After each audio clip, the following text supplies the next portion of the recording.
Gloria al nombre del Señor. Dios les bendiga grande y abundantemente. En el día de hoy quiero hablar acerca de un gran versículo famoso, el versículo de Romanos 8:28. Y quisiera comenzar diciendo que Romanos es una de las cartas más elevadas, fuertes del apóstol Pablo. Por alguna razón también está al principio de todas esas 13 cartas que él escribió. Y es interesante que el tema principal de Romanos es la justicia y la justificación.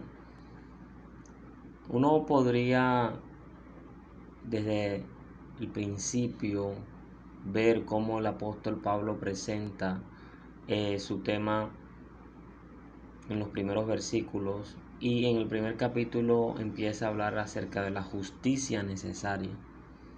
Después sigue hablando acerca de la justicia imputada y sigue con la justicia impartida, que habla acerca de la santificación. Capítulo 6 habla acerca de la liberación de la ley del pecado en el hombre. Capítulo 7 de la liberación de la ley de la condenación en el hombre. Y el capítulo 8 es una joya, porque el capítulo 8 habla acerca del poder del Espíritu Santo para esa liberación y esa santificación, a través del cual podemos ser libres para Dios. Sin Él no se podría hacer nada, sin el poder del Espíritu Santo. Pero dentro del capítulo 8 aparece este versículo y dice de la siguiente manera: y sabemos que a los que aman a Dios todas las cosas les ayudan a bien, esto es, a los que conforme a su propósito son llamados. Y quisiera tomar el versículo e irlo explicando parte por parte. Quisiera ahondar en cada parte de este texto, de este versículo, y obviamente simultáneamente ir también explicándolo globalmente. Entonces, comencemos con la primera parte, que es y sabemos. El capítulo 8 de Romanos, el apóstol sabe dos cosas y una es desconocida. De las dos cosas, esta es una de ellas, de las que conoce. Pero debemos hacernos las siguientes preguntas. ¿Qué es lo que sabemos de Dios? ¿Qué es lo que sabemos de la voluntad de Dios? ¿Qué es lo que sabemos de la sabiduría y soberanía de Dios? ¿Qué es lo que sabemos de la salvación de Dios? ¿Qué es lo que sabemos del propósito de Dios? ¿Qué es lo que sabemos del llamado de Dios? Salomón, cuando escribe Eclesiastés, al final de su discurso dice: como tú no sabes cuál es el camino del viento, o como crecen los huesos en el vientre de la mujer encinta, así ignoras la obra de Dios, el cual hace todas las cosas. Y realmente no solamente en aquel tiempo, sino en este tiempo, existe una ignorancia espiritual acerca de las cosas de Dios y de Dios mismo. Salomón lo reconocía y hoy no lo recuerda. En los tiempos de Job, ese ilustre hombre que era uno de los sabios de la época y tenido por tal, cuando fue confrontado por Dios,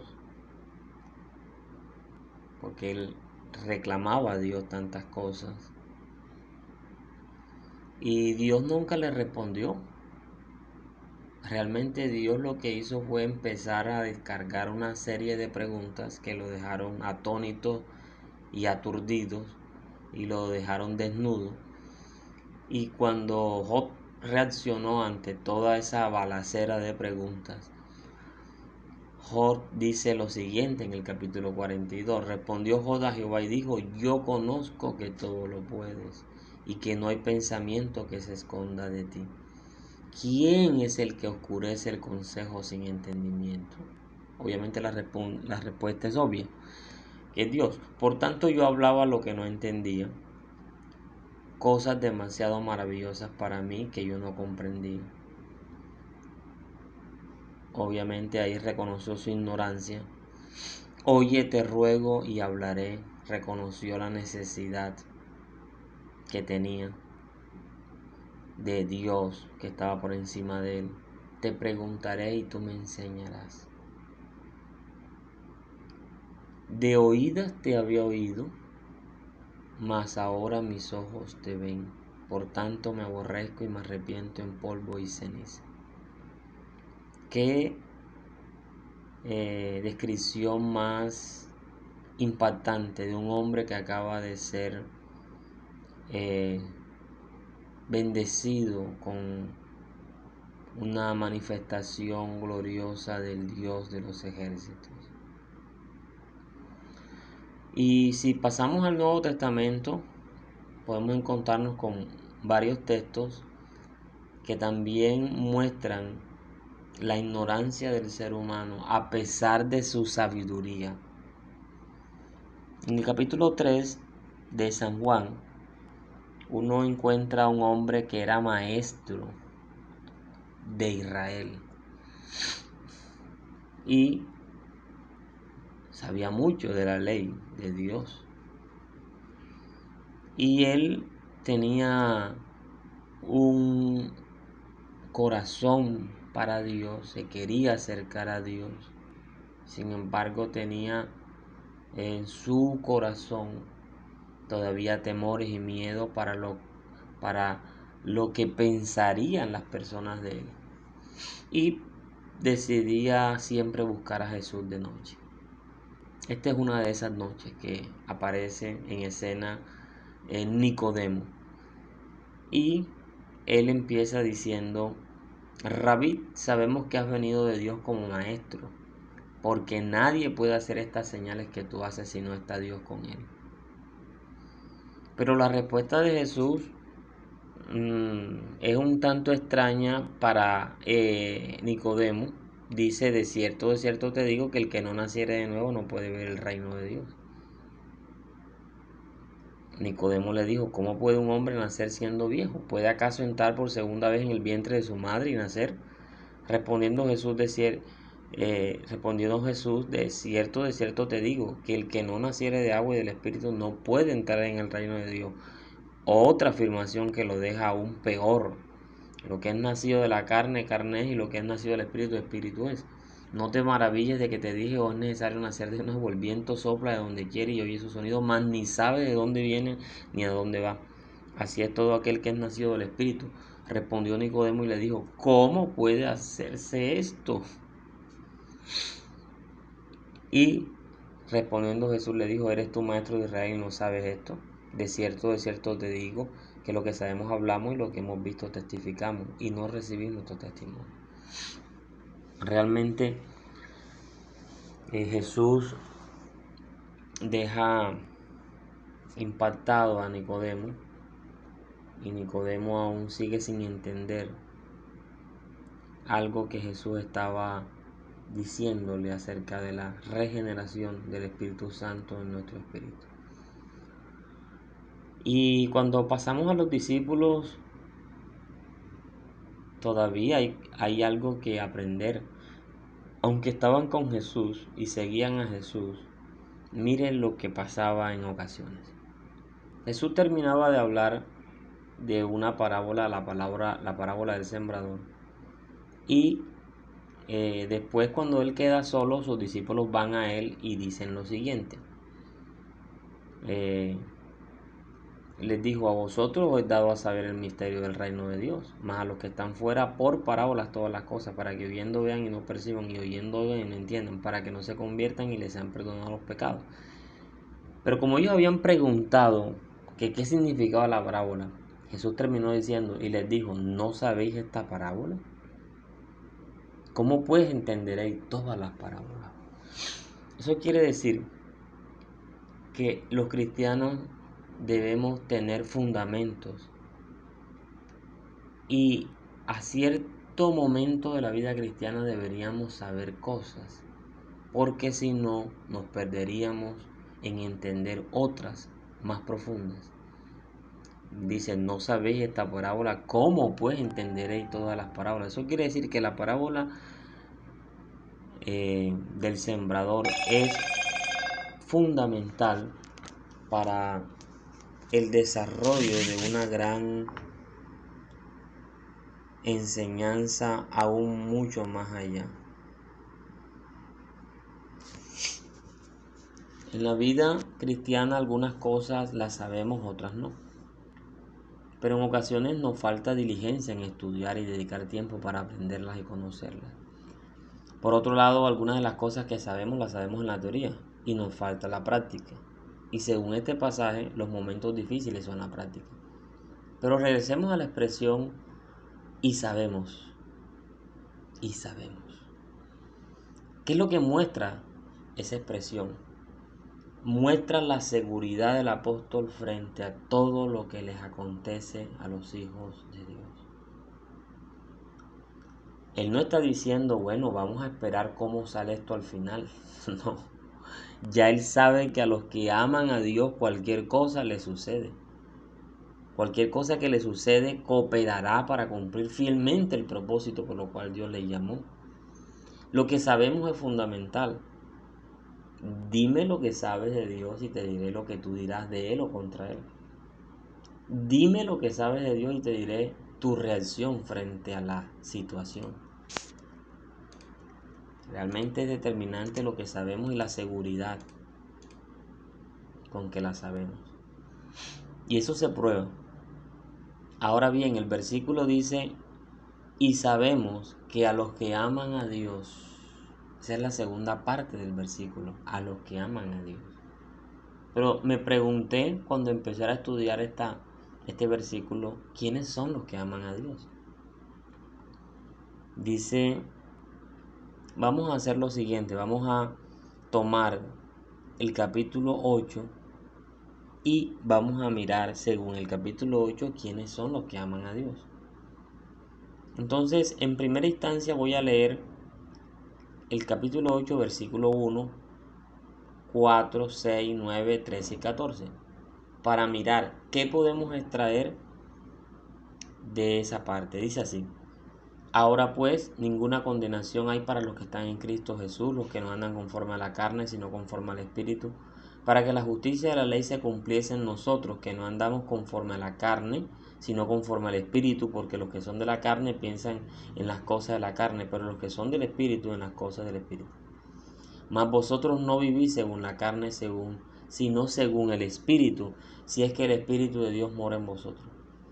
Y si alguno no tiene el Espíritu de Cristo, no es de él.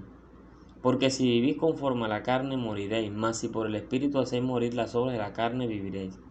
Porque todos los que son guiados por el Espíritu de Dios, estos son hijos de Dios. Aquel que anda conforme al Espíritu, piensa en las cosas del Espíritu, se deja guiar por el Espíritu. Evidentemente esto excluye a andar en la carne, a vivir en la carne, a conformarse y a dejarse guiar por las obras de la carne. Cuando uno lee Gálatas 5 del 17 al 23 presenta una radiografía del anterior cuerpo que acabo de mencionar. Y allí también profundiza uno realmente quién ama a Dios y quién no lo ama. Dice así, Gálatas 5:16. Digo pues, andad en el Espíritu y no satisfagáis los deseos de la carne.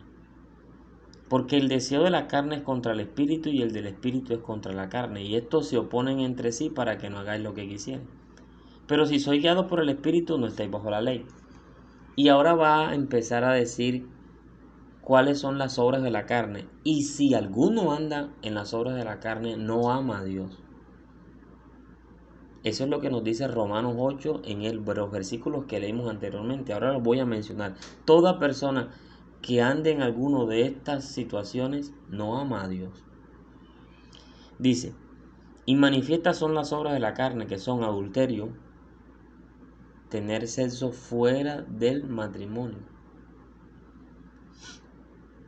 fornicación, tener sexo antes del matrimonio, inmundicia y lascivia, es decir, utilizar los deseos sexuales fuera del marco del matrimonio. Idolatría, todo aquello que quite el lugar a Dios, el primer lugar a Dios. Hechicería, contacto con el mundo de las tinieblas. Enemistades, pleitos, celos, iras, contiendas, disensiones, herejías, envidias, homicidios, borracheras, orgías y cosas semejantes a estas, acerca de las cuales os amonesto, como ya lo he dicho antes, que los que practican tales cosas no heredarán el reino de Dios. Realmente la Biblia es muy clara. Claro, quien no ama a Dios no se despoja de ninguno de estos pecados, y el apóstol termina diciendo que no heredará el reino de Dios. Ahora bien, ¿quiénes son los que aman a Dios? Bueno, dice el 22, mas el fruto del Espíritu es amor, gozo, paz, paciencia, benignidad, bondad, fe, mansedumbre, templanza. Contra tales cosas no hay ley. ¿Realmente amamos a Dios? Bueno, sigamos. Volvamos a Romanos 8:23, porque tenemos que seguir buscando quiénes son los que aman a Dios. Dice así el 23. Y no solo ella, porque la creación también hace esto que hacen los hijos de Dios. Y no solamente ella, sino que también nosotros mismos, que tenemos las primicias del Espíritu, nosotros también gemimos dentro de nosotros mismos, esperando la adopción, la redención de nuestro cuerpo. Aquel que ama a Dios es aquel que gime por la venida de Cristo. En el mundo, tarde o temprano nos convenceremos que esto terrenal no es el fin.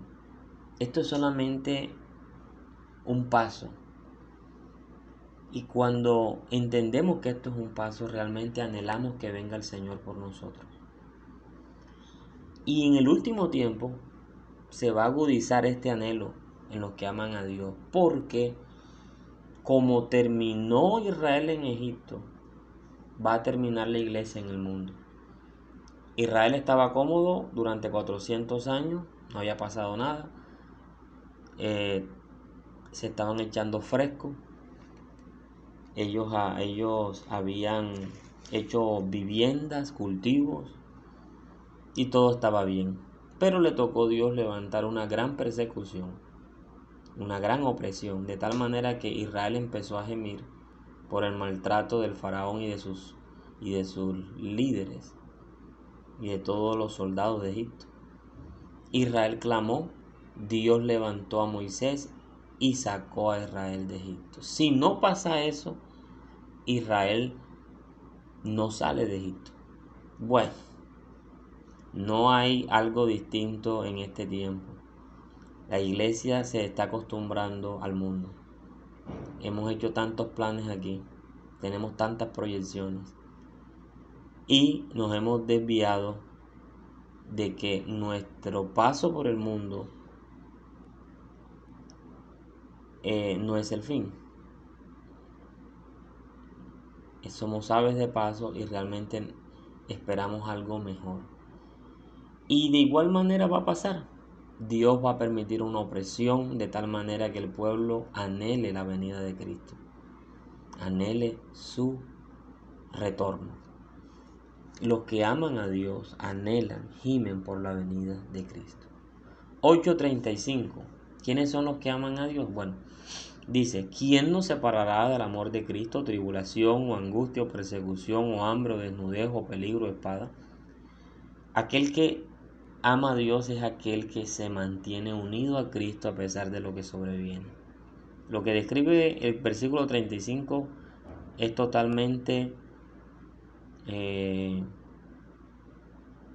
es angustioso, peligroso, y son aspectos negativos que atentan contra la vida del cristiano. Sin embargo, el apóstol inicia diciendo, ¿quién nos separará del amor de Cristo? Y cita aquellas cosas que podrían separarlo, y obviamente la respuesta es negativa. Nada nos podrá separar del amor de Cristo. 8:37. Antes en todas estas cosas somos más que vencedores por medio de aquel que nos amó. ¿Quién es el que ama a Dios? Aquel que vence por medio de Cristo. Realmente no hay otro medio, no hay donde más aferrarnos. Pedro lo entendió bien cuando se bajó de la barca y estaba hundiéndose, y el único que lo pudo ayudar fue Cristo. De igual manera, mis amados, tarde o temprano reconocemos que no hay más nadie que nos pueda dar la mano sino Cristo. Y realmente la fe en Él es la que puede ayudarnos a vencer. Y finalmente, según el capítulo 8, los que aman a Dios están manifestados aquí. Dice el 8, 38 y 39. Por lo cual estoy seguro de que ni la muerte, ni la vida, ni ángeles, ni principados, ni potestades, ni lo presente, ni lo porvenir, ni lo alto, ni lo profundo, ni ninguna otra cosa creada nos podrá separar del amor de Dios que es en Cristo Jesús, Señor nuestro. ¿Quiénes son los que aman a Dios? Según el capítulo 8 de Romanos. Aquel que tiene a Cristo como superior a todo lo creado. Dice, por lo cual estoy seguro que ni la muerte, ni la vida, ni lo presente, ni lo porvenir, ni lo alto, ni lo profundo. Una persona que ama más a este mundo y las cosas de este mundo, obviamente Cristo quedará a un lado. No ama a Dios sobre todas las cosas. Pero aquel que ama a Dios tiene a Cristo, a su Hijo, como superior a todo. Y es intercambiable. Bueno, el versículo sigue diciendo de Romanos 8:28, y sabemos que los que aman a Dios, dice, todas las cosas.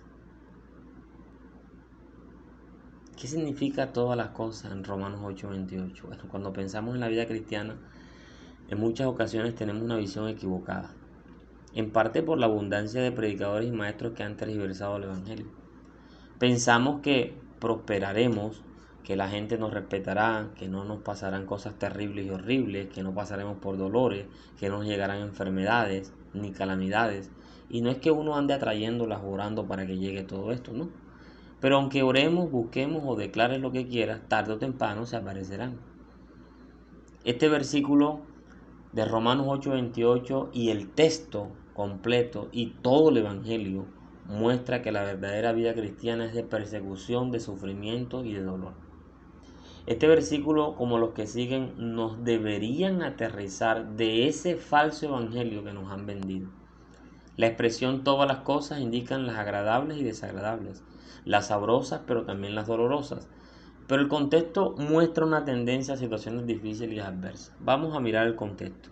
Romanos 8:18 dice, pues tengo por cierto que las aflicciones del tiempo presente no son comparables con la gloria venidera que en nosotros ha de manifestarse. Versículo 26, y de igual manera el Espíritu nos ayuda en nuestra debilidad. Versículo 35 al 39 es una porción completa y es la final, pero es esencial. Dice, ¿quién nos separará del amor de Cristo? Miren ustedes cuáles son todas esas cosas. Tribulación, angustia, persecución, o hambre, o desnudez, o peligro, o espada. Ahí hay 7.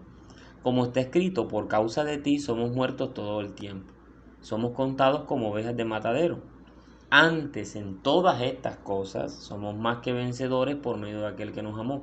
Por lo cual estoy seguro que ni la muerte, ni la vida, ni ángeles, ni principados, ni potestades, ni lo presente, ni lo porvenir, ni lo alto, ni lo profundo, ni ninguna otra cosa creada nos podrá separar del amor de Dios que es en Cristo Jesús, Señor nuestro. La lista podría ser más extensa, pero el apóstol lo resume en el 39 con la expresión ni ninguna otra cosa creada. Todas las cosas, aún las negativas, aún las problemáticas, todas las cosas. La pregunta es, ¿todas las cosas para ti te ayuden? Porque la parte siguiente del versículo 8 dice, y sabemos que a los que aman a Dios, todas las cosas les ayudan a bien. ¿Les ayudan a bien? Para algunos, las cosas pasan por unas reglas deterministas fijas, porque tienen que pasar, porque hacen parte de las leyes naturales. Para otros, las cosas pasan por azar. Para los que aman a Dios, las cosas pasan porque el Dios de la historia gobierna, reina y tiene el control. Él está involucrado y todo lo que sucede a los que le aman están dispuestas por Él, para llevar a cabo el plan que fue previamente trazado. No hay errores, no hay desatinos, no hay azar. Realmente hay algo que está inmerso en este versículo y es la providencia divina. Es decir, que Dios provee de los sucesos necesarios para cumplir su objetivo con los de Él. Pero la expresión les ayudan a bien, ¿qué sinónimos tiene? Bueno, cooperan para bien, sirven para bien, cuadran para bien, encajan para bien. Realmente hay que reconocer que nuestra visión es un poco corta y no podemos ver lo que Dios ve. Él tiene la panorámica completa, Él tiene todo el cuadro completo. Y la Biblia está plagada de ejemplos de providencia. Sin embargo, déjenme tomar la historia de José y comentar un poco sobre la providencia en la vida de José. José, con todo lo que le sucedía, no entendía. Sin embargo, Dios, que conoce el futuro, necesita a alguien en Egipto para sustentar a su pueblo años más tarde. Ustedes conocen la historia. Un joven, Dios le empieza a revelar sueños, empieza a contar esos sueños. Aparte de que su padre lo amaba mucho, estos sueños indicaban que sus hermanos, su padre y su madre un día se iban a rendir ante él. La envidia, la ira, la incomprensibilidad, la irracionalidad, la ira empiezan a tomar la mente de sus hermanos y estos empiezan a maquinar profundamente. Un día José llega a llevarles algo, miren lo desagradecidos que son, y ellos tomaron y lo metieron en un pozo. Pensaban matarlo, un hermano de ellos obviamente se niega y mira cómo poder librarlo hasta que pasa una caravana de ismaelitas, lo venden y traman una coartada para engañar a su padre. Obviamente José es llevado a Egipto, lo venden como un esclavo y allá es contratado por Potifar. Potifar lo pone al frente de su casa y ustedes saben que una mujer lo pretendía, lo acechaba hasta que José no aceptó, salió huyendo. La mujer, como muy probablemente quedó también descubierta sus intenciones, hizo un escándalo, hizo un show y a José lo meten preso. Siendo injusto. Y ahí estaba José, injustamente encarcelado. Estando allí, llegan dos siervos de Faraón.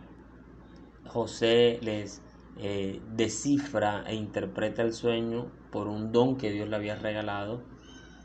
Él le dice: hombre, ayúdenme a salir de aquí, no se olviden. Y se olvidaron. Años más tarde, Faraón tiene un sueño y ustedes saben que lo coloca como segundo por la interpretación de esos sueños, el segundo al mando de Egipto. José guarda mucho alimento y viene el hambre sobre todo ese mundo contemporáneo. Y llegan a Egipto a comprar, y dentro de los que llegan a comprar llegan sus familiares, se establece la familia de José. José los atiende, los bendice, le da la mejor tierra, pero Jacob muere. Cuando Jacob muere, llega este pasaje al final de Génesis 50 y dice lo siguiente: viendo los hermanos de José que su padre era muerto, dijeron: quizá nos aborrecerá José y nos dará el pago de todo el mal que le hicimos. Y enviaron a decir a José: tu padre era muerto. Dijeron: quizá nos aborrecerá José. Dice Voy a repetir, disculpen. Viendo los hermanos de José que su padre era muerto, dijeron, quizás nos aborrecerá José y nos dará el pago de todo el mal que le hicimos. Y enviaron a decir a José, tu padre mandó antes de su muerte diciendo, así diréis a José, te ruego que perdones ahora la maldad de tus hermanos y su pecado porque mal te trataron. Por tanto ahora te rogamos que perdones la maldad de los siervos del Dios de tu padre. Y José lloró mientras hablaban.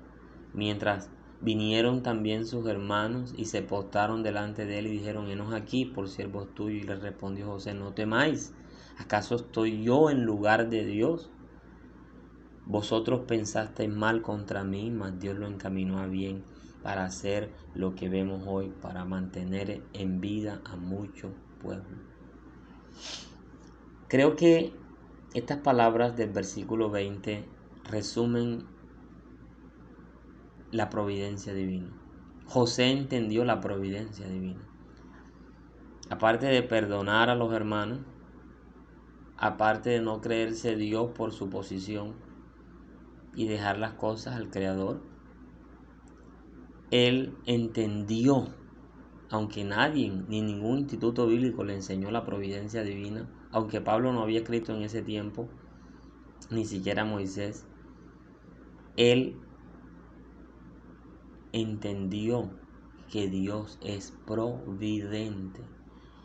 Y dice el versículo, vosotros pensasteis mal contra mí al venderme a los ismaelitas, mas Dios lo encaminó a bien para hacer lo que vemos hoy, para mantener vida a muchos pueblos. Qué lindo, ¿verdad? Que aún las cosas que la gente hace mal contra nosotros, aún las cosas que nos pasan de circunstancialmente malas, Dios lo encamina para bien en nuestra vida. Esta es otra manera de decir, y a los que aman a Dios, todas las cosas les ayudan a bien. Qué hermoso, hermano. Ahora bien, el versículo de Romanos 8:28 termina con algo maravilloso. Dice, y sabemos que a los que aman a Dios, todas las cosas les ayudan a bien. Esta es la última parte, a los que conforme a su propósito son llamados. Y yo pregunto, ¿cuál es el propósito de Dios al permitir las distintas cosas en nuestras vidas?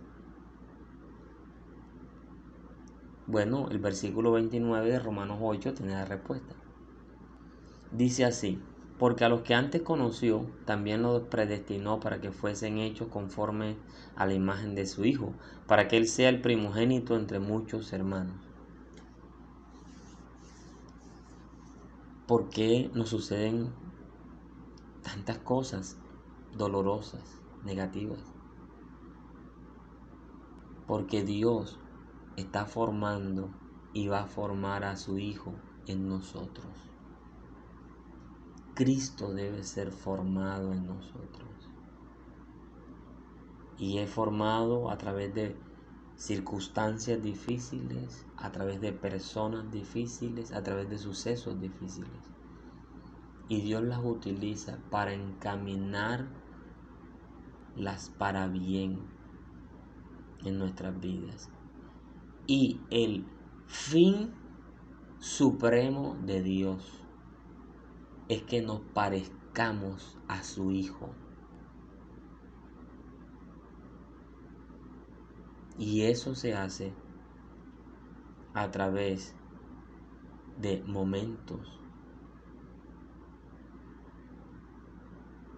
a través de circunstancias, a través de personas. Quiero terminar con una frase de un predicador bautista muy conocido, Charles Stanley, que tiene que ver con todo esto. Dice, el coronavirus cambió los planes de todo el mundo, pero no cambió los planes de Dios para tu vida. Quiero decirles, amados hermanos, que Dios tiene todo bajo su control y su dominio. Esto se le salió al mundo de las manos, a los científicos, a los médicos, a los gobernantes. Pero a Dios no se le ha salido nada de las manos.